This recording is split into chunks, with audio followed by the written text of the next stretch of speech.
Personal projects. Fascinating subject, I know. Only the best for you. I've come to the conclusion that most people in the CG industry don't do them right.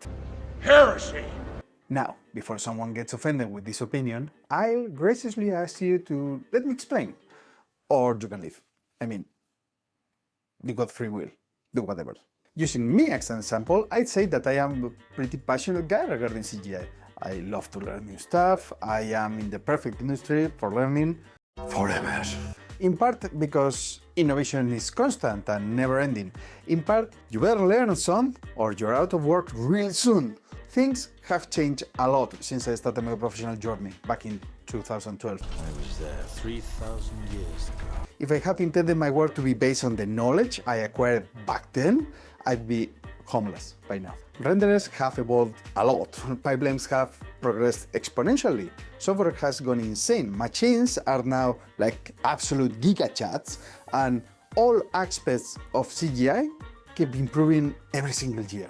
And all that was before the advent of AI. I've been trying a lot of AI stuff, and man, it's really cool, but at the same time, we are so cooked. But John, what does all this rambling have to do with personal projects? Good question, young attractive fella. I will tell you. Personal projects are your way to keep up with the current times.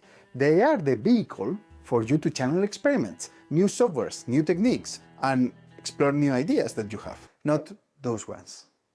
Pervert. And if you were to check ArtStation, you could believe that every CGI artist does non-stop projects every day. However, that's really not the case. Let's take my profile, for example. Looks good, modesty apart, but take away the professional work and what is left? Yeah, like not that much. And from this, I have done a lot as a project for this channel in the last year. So I believe it's fair to say that the average CG artist doesn't do personal projects as much as you thought, or at least, yeah, they don't do them as often. And hey, I'm not criticizing here. For the majority of the people in the industry, CGI is a job. A creative job where you produce awesome visuals, movies, games, hopefully really great ones, but it's still a job. It's a 9 to 5. How many people do you know that want to keep working once they clock out of their jobs? Yeah, probably not that many. Believe me, I'm Spanish. Not many is a wild exaggeration. And the more I think about it, the more I believe that this industry is one that requires you to go the extra mile, to do a bit more than just your job, because that's what will keep you current, up to date and fresh for the industry and the recruiters. How did I do? There is now a level 0. Curiosity is what drives me most of the time. But I won't lie, a terrifying fear of a lack of job is also quite the motivator for me. How broke are you? Desperately? As an example, I wanted to show my latest projects and its process, how I work on it and developed it so it would be helpful for you. It was my intention, at least. Turns out that you have to hit record or nothing will be recorded, which means you have no video, which is sometimes needed for YouTube. Did you know?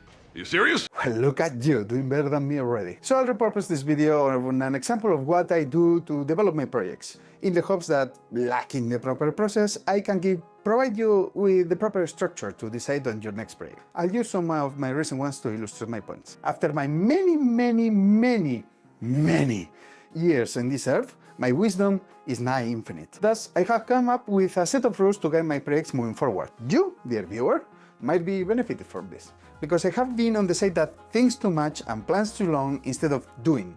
And I want to help you not to get stuck as much as I used to do. Or, not kidding, sometimes I still do. Guilty as charged. So I'll just go ahead and tell you my checklist of infinite wisdom, which is the most humble name I could come up with. I wish I was joking.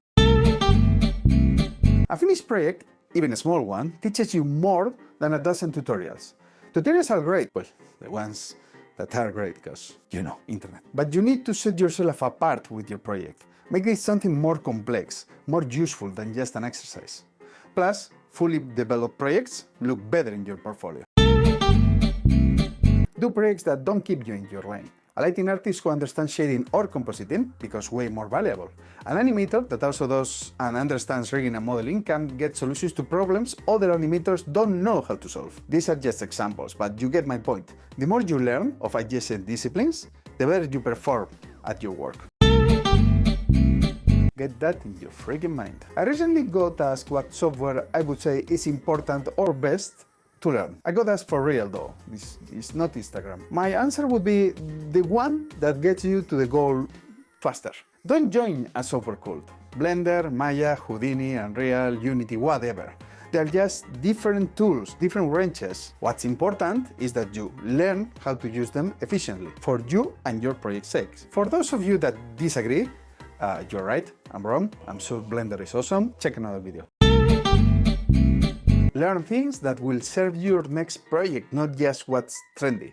That includes AI, procedural workflows, whatever's coming next down the pipeline. This is particularly important for the AI stuff because, like it or not, this shit is here to stay, and it will become part of your work to some degree. Might as well start learning now. We're still in the early days of the technology. Have fun, enjoy it, and be honest about the use you do about it. Just don't be stupid, you know. Do Midjourney every day and say you're an artist. You don't fool anyone. You can't work two jobs. Trust me, I know. I know for a fact, and from many bad experiences trying to push myself in the past. You have to make sure that whatever project you start, you keep it interesting and fun for you. Sure, you'll have to grind sometimes, but the overall idea should make you happy. If it's not enjoyable for you, it's not sustainable. And definitely, don't do stuff for the likes or the attentions. I really know what I'm talking about here. You gotta do it for the love of a freaking game, son!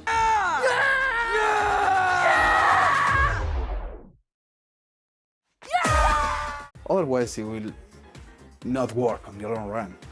And you are here for the long run. Done is better than perfect.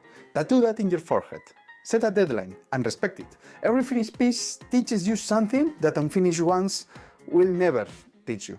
And if it's not as good as you thought, honestly, nobody cares but you. Your skill will improve over time, and you will probably end up deleting stuff from your portfolio once your skills get better and time passes. But don't get trapped on the loop of, I can do better. Might be true, might be not, doesn't matter. Your project has to come out or it will be like it was never done. I'm not saying a project has to fulfill all of these requirements, of course, but make sure you check some boxes at least. Personal projects have to add something to your skill set and portfolio. That's the whole point of the hustle. Your time is your most valuable asset, so you owe it to yourself to be efficient with it. As an example, let's use the background project you've been seeing until now, the one that, yeah, I forgot to record. It is a project, a Silksong inspired diorama. Check one. It covers more than my main discipline, lighting, as I did modeling, tried rigging, and failed. This is a commission actually. Texturing, shading, lighting, and some VFX.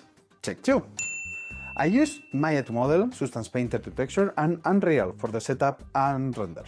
I could have easily done everything in Maya, but was it the most optional and fastest way to get to the end result? Not at all. That's Unreal. The fact that I love Unreal is just another bonus. Each software used was the most optimal tool for each part. Check 3. I did this as a part of a major project preparation I'm doing, because it is my goal to be able to have full control of the Unreal pipeline for a big project.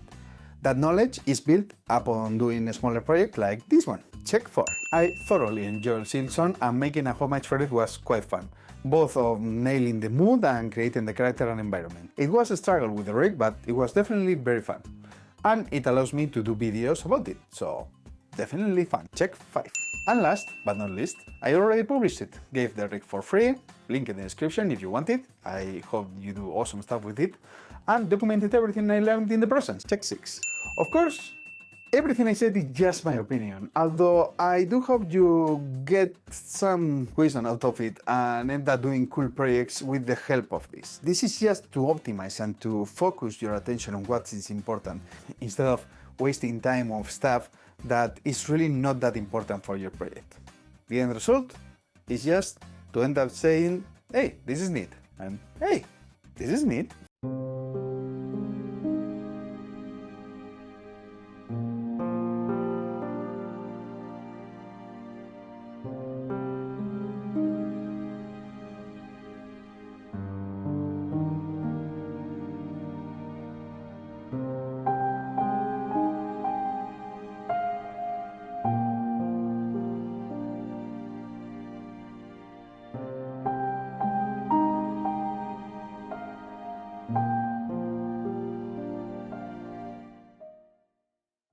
Thank you so much for watching. I really hope that you enjoyed the video, and I'll see you in the next one, which as always, I don't know how long it will take me to do, because small flats with families, jobs, full-time projects, turns out that doesn't leave you much room to work. Well, see you next time.